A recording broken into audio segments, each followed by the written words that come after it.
भगिनींनो, माझ्या बंधूंनो, माझ्या मित्रांनो आणि या लढाईतल्या, या चळवळीतल्या माझ्या साथीदारांनो, तुम्हाला सर्वांना माझा क्रांतिकारी जय भीम. मित्रांनो, आज इकडे येताना मला कोणीतरी सांगितलं होतं की आपली छोटीशी सभा असणार आहे, कार्यकर्त्यांचा मेळावा असणार आहे. पण मित्रांनो, ही जर आपली छोटी सभा असली तर उद्या जाहीर सभा वाढीत घेतली तर होणार काय? मित्रांनो, आपल्या सर्वांसमोर मला 3 महत्वाच्या गोष्टी मांडायच्या आहेत आज. सर्वात प्रथम इकडे निलेश भाऊंनी आजच आपल्या सर्वांसमोर, तुमच्या सर्वांच्या साक्षी समोर वाडीच्या आपल्या निवडणुकीच्या लढाईची बिगुल फुकली आणि आपण ती लढणार की नाही? लढणार की नाही? जिंकणार? एक नंबर मित्रांनो, एकच नंबर. पण मित्रांनो, आपल्या सर्वांना एक लक्षात ठेवायचंय की आपण आज इकडे तयारीची घोषणा केली आहे, आज आपण इकडनं लढाईचा बिगुल फुकलाय, पण आपलं काम इकडे थांबत नाही. आपलं काम पुढे खूप महत्वाचं होणार आहे, खूप अवघड होणार आहे आणि त्या सगळ्यासाठी आपल्याला अभ्यास करायची गरज असणार आहे. आपल्या सर्वांना आपल्या क्षमता वाढवायची गरज आहे. आपल्या सर्वांना काही नियम, काही प्रोटोकॉल पण पाळायची गरज आहे आणि खास करून हा माझा कार्यकर्त्यांना संदेश आहे की आपल्या सर्वांना काही गोष्टी खास करून पाळण्याची गरज आहे. आणि जशा निवडणुकी येतात, आता सगळ्यात ना तुमच्यासमोर, आता तुमच्या समोर मांडलेल्या काही गोष्टी आपल्याला किरकोळ वाटतील, पण जशा निवडणूक येतील या गोष्टी अजून जास्त जास्त महत्वाच्या होतील आणि त्या आपल्याला करणं जास्त महत्वाचं राहणार आहे. कारण आपल्याला माहितीये हे इकडचे प्रस्थापित ज्या प्रकारची साधनं उभी करू शकतात, ज्या प्रकारचं साहित्य उभे करू शकतात, ज्या प्रकारचे पैसे लावतात, ते आपल्याला शक्य होणार नाहीये. आणि त्यासाठी आपली जी ताकद आहे, ती ताकद आहे इकडचे सर्व तमाम वंचित, बहुजन, दलित, आदिवासी आणि मुसलमान या सगळ्यांना एक होऊन काम करायला लागणार आहे मित्रांनो. पण मित्रांनो, काम करताना आपल्याला काही गोष्टी पाळायला लागणार आहेत आणि खास करून या बाजूला बसलेल्या माझ्या तरुण बांधवांना, कार्यकर्त्यांना विनंती की कोणी आलं, बाळासाहेब आले, अंजलीताई आले, निलेशदादा विश्वकर्मा आले, रेखाताई आल्या, अशोक भाऊ सोनाने येतील, तेव्हा आपण त्यांच्या होती गोळका करतो. लोकांना कळतच नाही, लांबनं गाडीच्या होती गोळका केला की झालंय कोण. जर गाडीतनं उतरणारा माणूस बाळासाहेब, अंजलीताई असतील, निलेश भाऊ विश्वकर्मा असतील, ते गाडीतनं उतरताना लोकांना दिसले नाही तर लोकांना कळणार कसं त्यांच्या एरियामध्ये प्रचारासाठी कोण आले. दुसऱ्या बाजूला आजकाल एक सेल्फीचा वेळ लागले, ते आपल्या पंतप्रधानांनीच लोकांना लावून ठेवले असं मला वाटतं. पण ते सेल्फीचा वेळ लय वाईट, लय वाईट. प्रत्येक माणूस आला की असा उभा राहतो, पण जेव्हा असा घोळका करतात तेव्हा बाकीच्या 3 लोकांना ढोकरं मारता आणि समोरच्या तोंडात कॅमेरा टाकता, एवढं लक्षात ठेवा ना. आपल्याला लोकांना जोडायची गरज आहे. जितकी जास्त लोक येतील, तितकी जास्त लोकांपर्यंत आपण पोहोचू, तितकाच आपला फायदा आहे की नाही? सोपी गोष्ट. आता सोपी गोष्ट लक्षात ठेवा, आपण कार्यकर्ते आहोत, आपण वंचित बहुजन आघाडीचे पदाधिकारी आहोत, आपण नेहमीच एकमेकांच्या संपर्कात राहतो, काम करत राहतो.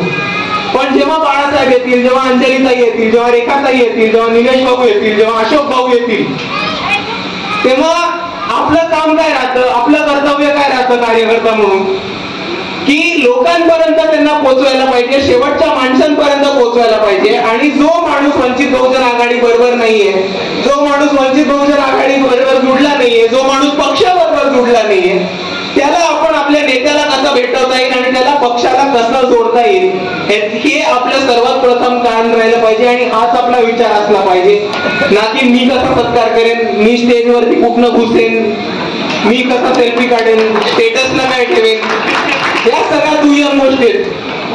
काम आपलं सर्वात पहिले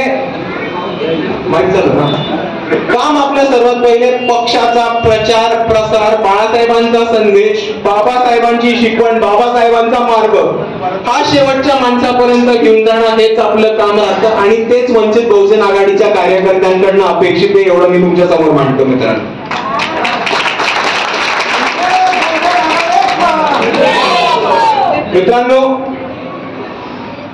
आज आपण बघत असाल प्रबुद्ध भारत वरती सभा लाईव्ह होतात, त्या आपण जेव्हा सभा लाईव्ह बघतो तेव्हा आपल्याला एक गोष्ट कळते की कॅमेरा समोर लोक पळू राहतात, स्टेजवरनं मागणं पळू राहतात. बरोबर आहे, बघितलंय आपण सर्वांनी. पण जेव्हा आपल्या जिल्ह्यामध्ये सभा होते आपण तोच पॅटर्न का रिपीट करतो? आपल्याला आज एक गोष्ट लक्षात ठेवा की आपले नेते मंडळी असेल, वंचित बहुजन आघाडीचे सगळे कार्यकर्ते पदाधिकारी असेल, तिथे बाउन्सर घेऊन नाही फिरत. एकाचा इकडे पिस्तूल बघितले कोणी नाही, पोलीस प्रोटेक्शन बघितले कधी बाळासाहेबांना, लालबत्तीची गाडी नाही, बाउन्सर असतात नाही. ते आपल्या लोकांपर्यंत थेट पोहोचू शकतील, जनतेपर्यंत पोहोचू शकतील अशा प्रकारे काम करत राहतात. आणि कार्यकर्त्यांचं हेच काम राहणार आहे की बाळासाहेबांचे हात जास्तीत जास्त बळकट करणं, वंचितला ताकद देणं आणि शेवटच्या माणसापर्यंत बाळासाहेबांचा संदेश आणि वंचित बहुजन आघाडीची भूमिका पोहोचवणं. आणि आपण सर्वांनी एक निर्धार करूयात की आपण याच प्रामाणिकतेने यापुढे काम करणार आहोत. तयार आहात? एक नंबर. मित्रांनो, दुसऱ्या बाजूला मला एक सांगा, हात वर करून सांगा की आपल्यापैकी इकडे बौद्ध बांधव कोण कोण आहेत? सगळेच. मित्रांनो, पण आपल्याला 2019च्या निवडणुकीचा अनुभव आहे आणि तो राहिला आहे की आपण फक्त आपल्या बौद्ध बांधवांच्या मतांवरती जिंकू शकतो का? ठीक आहे, आपण एक सरपंच निवडून आणले, सरपंच ताई आपल्या बरोबर बसले आहेत. त्याच्या आधी आपण नगरसेवक निवडून आणले, माझी नगरसेवक राजूभाऊ लोखंडे इकडे आहेत. पण आपल्या सर्वांना एक आदर्श घ्यायचा आहे की हे आपण लोकल पातळीवरती, स्थानिक पातळीवरती करू शकतो. हा फॉर्म्युला आपल्याला विधानसभेला, लोकसभेला लागणार नाहीये. पण आपल्याला काही करून यावेळेस विधानसभा आणि लोकसभेला उमेदवार पोचवायचे की नाही? त्यासाठी निलेश भाऊ म्हटले, त्यालाच मी थोडं पुढे जाऊन जातो की आपण सर्वांनी इकडनं बाहेर पडल्याच्या नंतर एक गोष्ट करायची. ती गोष्ट काय करायची? प्रत्येक समाजाच्या, बौद्ध इतर प्रत्येक समाजाच्या 5 लोकांना वंचित बहुजन आघाडीशी जोडायचं. काय करायचं? सोपी गोष्ट. बौद्ध इतर प्रत्येक समाजाच्या 5 लोकांना, कोणत्याही समाजाच्या 5 लोकांना आपल्याला आपल्या पक्षाशी जोडून घ्यायचंय. आणि मित्रांनो, हा सोपा फॉर्म्युला आपण अपनावला, ही एक सोपी गोष्ट आपण केली तर आपण पण बघू आपल्याला सत्तेत जाण्यापासून यावेळेस रोखतं कोणच्या माय. आणि मित्रांनो, जसं निलेश भाऊ म्हणाले आणि त्यांच्या आधीचे वक्ते पण म्हणाले की आपली लढाई सोपी नाहीये. आपल्या समोर असा एक शत्रू उभा आहे ज्याच्याकडे सत्ता आहे आणि 2014 पासून आपण बघितलं की त्यांनी तीव्र वापर केला इकडच्या सत्तेचा. लोकांच्या मागे केसेस लावल्यात, कोर्ट कचेरीच्या केसेस चालून ठेवल्यात, ईडी लावली आहे. दुसऱ्या बाजूला पोलीस प्रशासनाचा खूप वाईट प्रकार केलाय आपल्या बांधवांमध्ये, आपल्या दलित, बहुजन, आदिवासी, मुसलमान आणि तमाम वंचितांमध्ये या सरकारचा धाक ठेवायला. दुसऱ्या बाजूला यांच्याकडे RSS सारखे प्रचारक आहेत जे कधीही वेश घुसून कुठेही घुसतात आणि प्रचार करायला सुरुवात करतात. त्यांच्याकडे खूप मोठी मशिनरी आहे. IT सेल, वॉर रूम ही संकल्पना पण त्यांनीच भारतामध्ये निवडणुकीमध्ये आणली. आणि आपल्याला ह्यांच्याशी लढायचं असेल तर आपल्याला ह्यांच्याच ताकदीचा बरोबर करायला लागणार आहे आणि आपल्याला ह्यांच्याच ताकदीच्या पुढे जाऊन आपली ताकद उभी करायला लागणार आहे मित्रांनो. पण मित्रांनो, हे अशक्य नाहीये, हे करणं अशक्य नाहीये, कारण आपण बाबासाहेबांचे अनुयायी आहोत आणि बाळासाहेबांचे सैनिक आहोत आणि आपल्याला ह्यावेळेस जिंकण्यापासून कोणी रोखू नाही शकत. पण समोरच्याला तितक्याच हलक्यात घेणं, समोरच्या शत्रूला तितक्याच हलकेपणा स्वीकारणं हा आपल्यासाठी एक घातक गोष्ट राहणार आहे, एवढं आपण सर्वांनी नोंद घेऊया. येणाऱ्या निवडणुकीमध्ये आपल्याला भाजप, RSS यांना समोर जायचंय. हे असा एक पक्ष आहे ज्यांनी लढाई फक्त इकडच्या दलितांवरती, इकडच्या मुसलमानांवरती, आदिवासींवरती, बहुजनांवरती, तमाम वंचितांवरती उभारली नाहीये, तर त्यांनी ही लढाई उभारली आपल्या बाबासाहेबांनी दिलेल्या संविधानाविरुद्ध. यावेळेसची लढाई आहे ती भारताचं संविधान वाचवण्याची लढाई आहे मित्रांनो. म्हणून यावेळेस आपल्याला हरून चालणार नाहीये. यावेळेस कुछ भी करके जीतना पडेगा.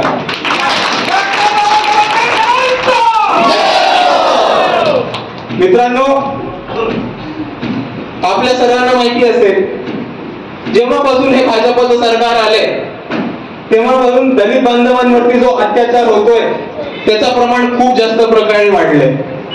त्याच बाजूला NRC सारखे काळे कायदे आणले आणि इकडच्या मुसलमान बांधवांना नाही तर इकडच्या आदिवासींना, भटक्या विमुक्तांना, VJNT DNTंना आणि बऱ्याच स्थलांतरित झालेल्या लोकांना, इकडच्या तृतीयपंथीयांना आपल्या देशाची नागरिकत्व काढून घ्यायची, हिणवून घ्यायची प्रक्रिया यांनी NRC च्या मधनं चालू केली. मित्रांनो, दुसऱ्या बाजूला परवाच एक बिल आहे, आपण सर्वांनी वाचलं असेल, महिला आरक्षणाबद्दलचं बिल. आज महिला आरक्षणाबद्दल हे सगळे लोक बोंबलू राहिलेत, पण ना काँग्रेस, ना BJP, ना NCP, ना इकडचा कोणताही पक्ष हे म्हणतोय की महिला आरक्षणासाठी सर्वात पहिले मागणी केली होती बाबासाहेबांनी आणि त्यांनी स्वतःच्या लॉ मिनिस्टर पदाचा राजीनामा दिला होता. आणि हे जे विमेन्स रिझर्वेशन बिल आणतायत, महिला आरक्षणाचं जे बिल आणतायत, ते बिल बाबासाहेबांच्या म्हणण्याप्रमाणे किंवा बाबासाहेबांनी जसं ते डोळ्यासमोर बघितलं होतं तशा प्रकारे बिलकुल नाहीये. हे या बिलचा जो फायदा होणार आहे तो होणार आहे फक्त आणि फक्त इकडच्या सवर्ण उच्च जातीतल्या महिलांना, दलितांच्या महिलांना, बहुजनांच्या महिलांना, आदिवासी मधल्या महिलांना, तमाम वंचित समाजात आलेल्या महिलांना या बिल मधनं काही आरक्षण मिळणार नाहीये, काहीही स्कोप नाहीये आणि या बिलचा त्यांना काही फायदा होणार नाही. म्हणून असे काळे बिल रोखवायला पण आपल्याला लोकसभेमध्ये, विधानसभेमध्ये उमेदवार पाठवायची अत्यंत गरज आहे आणि ती आपण करू शकतो कसं? फक्त आणि फक्त निवडणुका जिंकून. मित्रांनो, आपण बघितलं असेल की दुसऱ्या बाजूला अजून एक काम चालू केलं. वाचलं असेल न्यूजपेपर मध्ये की आता क्लास 1 ते क्लास 4 ऑफिसर्सचं जे आधी नियोजन होणार होतं ते कॉन्ट्रॅक्टीकरण मध्ये केलं जातं. आधी कसं सिलेक्शन व्हायचं? MPSC आणि UPSCच्या परीक्षेतनं. MPSC आणि UPSCच्या परीक्षेला सगळ्यात जास्त स्पर्धा परीक्षांची तयारी करायचं कोण? आपली पोरं. आता मित्रांनो, तुम्ही मला सांगा, हे कॉन्ट्रॅक्टवरती जे ठेकेदार येणार आहेत ते आपल्या पोरांचा अभ्यासाची बराबरी करू शकणार आहेत?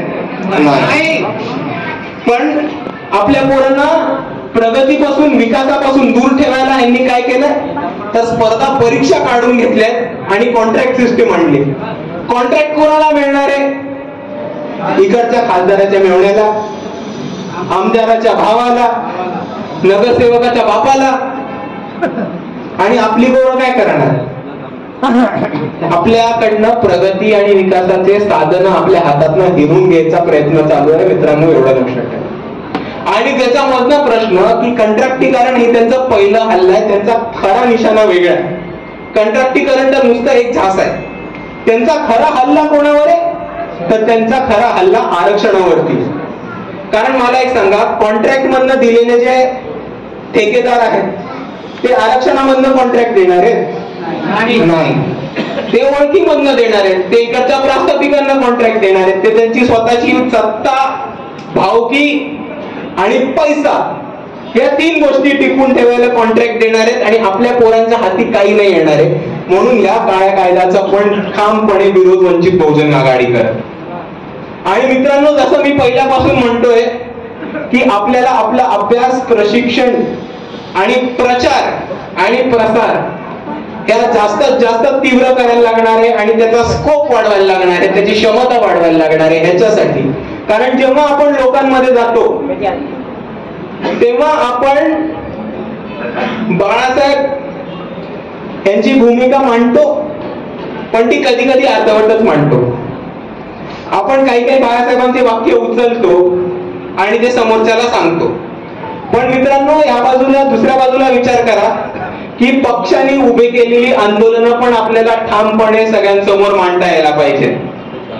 पक्षाने वंचित बहुजन युवा आघाडीनी वंचित बहुजन आघाडीने नेतृत्व घेऊन महाराष्ट्रभर गायरान जमिनीच्या मुद्द्यावरती महाराष्ट्रात पिंजूर काढला, त्याच्यावरती लाखभराचा मुंबईमध्ये मोर्चा काढला आणि मग त्याच्यानंतर देवेंद्र फडणवीस उपमुख्यमंत्री यांना गायरान जमिनीचा आपल्या मागण्या मंजूर करायला लागल्या आणि त्यांना त्या प्रकारे त्याच्यावरती GR काढण्यात आला. तशाच प्रकारे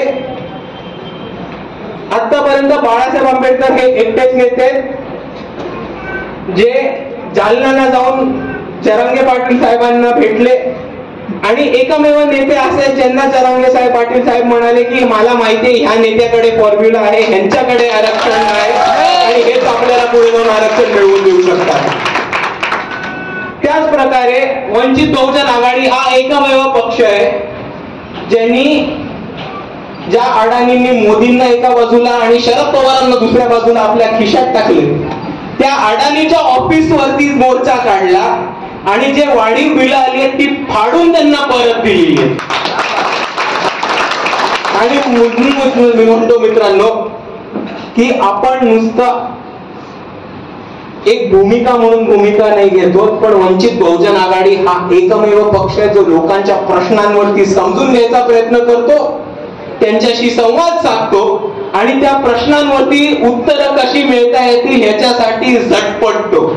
आणि हेच आपण शेवटच्या माणसापर्यंत घेऊन जायला पाहिजे मित्रांनो. आणि आपल्या कामाचा टेस्ट केस, आपल्या कामाचा आढावा ही येणारी निवडणूक राहणार आहे.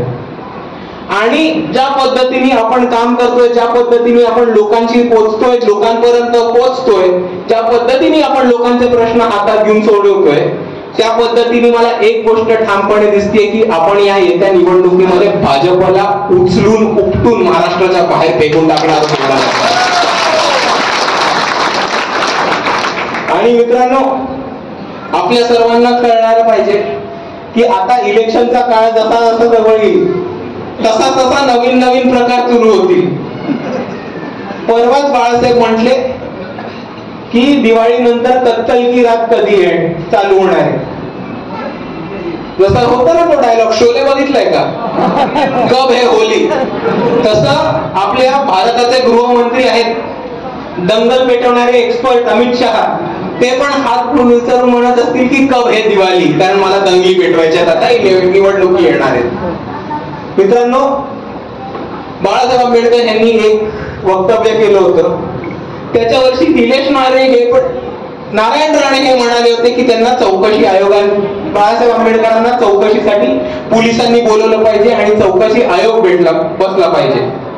बाळासाहेबांचं असं वक्तव्य होतं की अयोध्या मंदिर असेल, राम मंदिर असेल आणि बाकी जितके पण महत्वाचे भारतातले धर्मस्थान असतील त्यांना पोलीस प्रोटेक्शन न देता बॉर्डर सिक्युरिटी फोर्सेस आणि NSG ची कमांडोजची सिक्युरिटी दिला पाहिजे.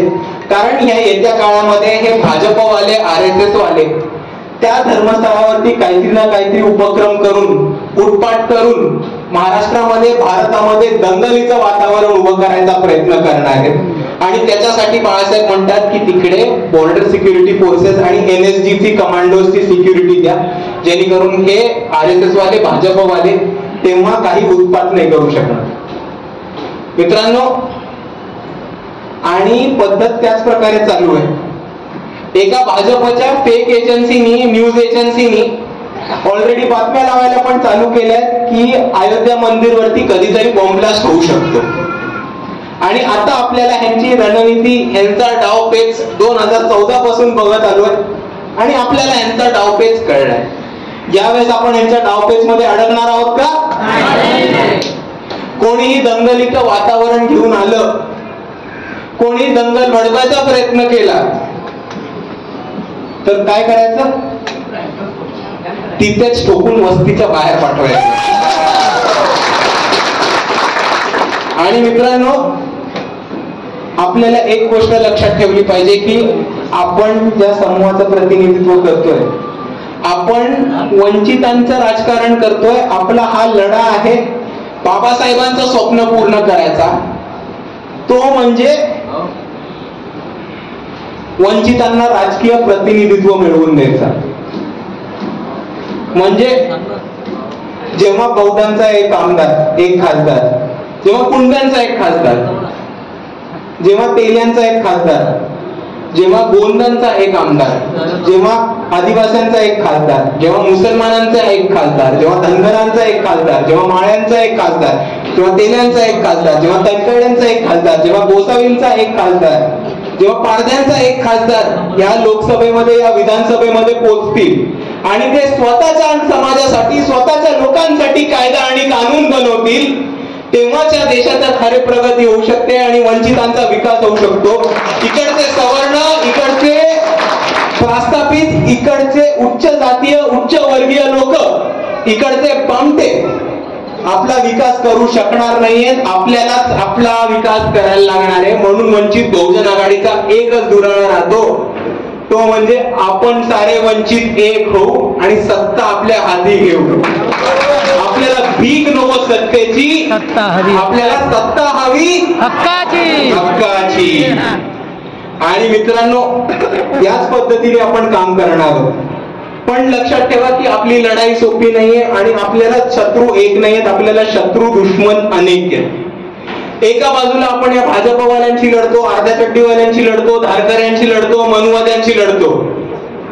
पण दुसऱ्या बाजूला खंजीर खुपसायला काँग्रेस आणि एनसीपी आपल्या पाठीत नेहमी तयार असतात आणि टपून बसले असतात. आपण एक गोष्ट बघा, राहुल गांधी दिल्लीमध्ये अडाणींच्या विरुद्ध प्रेस कॉन्फरन्स घेतात. आपण सगळ्यांनी तो फोटो बघितला असेल. मी मोदींचा फोटो विमानाचा आणि अडाणींचा फोटो दाखवला होता. पण मला राहुल गांधींना एक प्रश्न विचारायचा आहे की तुमच्या मित्र पक्षाचे नेते शरद पवार यांचा आणि अडाणींचा फोटो कधी दाखवणार आहात तुम्ही?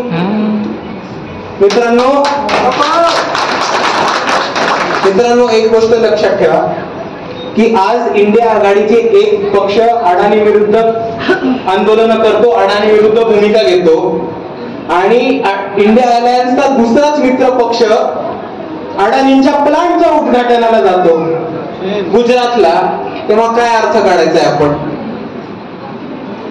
आज कमीत कमी एक महिना पूर्ण झालाय जेव्हा वंचित बहुजन आघाडीचे नेते प्रियदर्शी तेलंग यांनी इंडिया आघाडीला पत्र दिलं की वंचित बहुजन आघाडी इंडिया आघाडीमध्ये सामील व्हायला तयार आहे, भाजपला हरवायला. पण आतापर्यंत त्यांचा काही उत्तर आलं नाही, प्रत्युत्तर आलं नाही. काँग्रेसचे किरकोळ नेते म्हणत राहतात की आम्ही बाळासाहेबांना इन्व्हिटेशन पाठवलंय, आम्ही बाळासाहेबांना आमंत्रण पाठवलंय, ते यायला तयार आहेत. या नेत्यांनी जाहीर करावं की त्यांनी ते आमंत्रण कसं पाठवलंय. फॅक्सनी पाठवलंय, फोन करून सांगितलंय, ईमेल केलंय, का कबुतराला पायाला बांधून पाठवलंय. आणि ही लोक युतीचा शेवटपर्यंत टाळाटाळ करतील आणि मग शेवटी प्रचार करून येतील की वंचित बहुजन आघाडी भाजपची बी टीम आहे. ऐकलं असेल हा प्रचार आपण. पण मित्रांनो, दोन गोष्टी लक्षात ठेवा. ही लोक निवडणुकीच्या वेळेस येतील आणि आपल्याला यांचं सत्य जाणून घ्यायला लागणार आहे. ते निवडणुकीच्या वेळेस जेव्हा येतील आणि म्हणतील की वंचित बहुजन आघाडी बी टीम है, तेव्हा म्हणायचं हाँ है, क्योंकि बी मतलब तुम्हारा बाप. आणि दुसऱ्या बाजूला ही लोक हे म्हणतात की वंचित बहुजन आघाडी ही दलितांची, मुसलमानांची, बहुजनांची मतं फोडतात, वंचितांची मतं फोडतात आणि आम्हाला त्यांचं नुकसान होतं. पण या इकडच्या काँग्रेसच्या प्रस्थापित नेत्यांना मला एक विचारायचंय की तुम्हाला कोणी सांगितलं की इकडचे दलित, बहुजन, आदिवासी, वंचित यांची मतं तुमच्या बापाची मक्तेदारी आहे? आम्हाला विचार करता येतो, आम्हाला मतदान करता येतं, आम्ही बाबासाहेबांचे अनुयायी आहोत. आम्ही विचार करतो, वाचतो, समजतो, लिहितो आणि मग जाऊन मतदान करतो. नुसत्या पैशांवरती, नोटांवरती, बाटल्यांवरती मतदान करत नाही. आणि मित्रांनो, या काँग्रेसवाल्यांचा प्रचार अजून आणि अजून वाढत जाणार आहे आणि तो कालपासून सुरुवात झालाय. कालपासून त्यांनी एक सुरुवात केली आहे जिकडनं ते केरळ मधल्या साबरीमालापासून ते नागपूरच्या दीक्षाभूमीपर्यंत एक लॉंग मार्च काढणार आहे. काढू द्या लॉंग मार्च, आपल्याला काय जातंय. लोक त्यांची चालत असतील, चालू द्या, इतके दिवस सत्तेत बसून खाल्लं तर. पण ते लोक येतील तेव्हा धम्माचं एक घोंगरं पांघरून येतील, आंबेडकरवादाचं एक घोंगरं पांघरून येतील आणि आपण त्यांना प्रश्न विचारतो की तुम्ही आमच्याकडेच येतात तेव्हा तुम्हाला आंबेडकर का आठवतात, तेव्हाच तुला आंबेडकर वाद का आठवतो, तेव्हाच तुम्हाला बाबासाहेब का आठवतात. जेव्हा तुम्ही दुसऱ्या प्रांतात जाता, दुसऱ्या समाजासमोर जाता, खास करून उत्तर भारतामध्ये जेव्हा फिरता, तेव्हा तिकडे जी जातीवादी मानसिकता आहे त्यांच्याकडे बाबासाहेब का नाही घेऊन जात. नागपूरमध्ये येऊन नागपूरच्याच लोकांना बाबासाहेब शिकून काय उखाडलं तुम्ही. आणि दुसऱ्या बाजूला जर तुम्ही यांचं आंबेडकरवादाचं घोंगडं काढलं तर त्याच्या आतमध्ये तुम्हा सर्वांना त्यांचं खरंच जाणवं दिसेल ही सत्य आहे. आणि हे सत्य मी सांगायची पण गरज नाहीये. मागच्या इलेक्शनला राहुल गांधींनी स्वतः टी शर्ट काढून त्यांचं जाणवं दाखवलेलं होतं, आपण सर्वांनी फोटो पण बघितला असेल. आणि म्हणून मित्रांनो, हे जे छुपे RSS आहेत, ही जी RSS ची खरी बी टीम आहे, वैचारिक बी टीम आहे, त्यांना पण हरवायचंय आणि खऱ्या RSS वाल्या अर्ध्या चट्टीवाल्यांना पण ह्यावेळेस हरवायचंय. आणि म्हणून आज आपण वाडीतून आपल्या प्रचाराचा आणि आपल्या लढाईचा बिगुल फुकतोय. एवढंच म्हणून थांबतो. तुम्हा सर्वांना माझा जय भीम.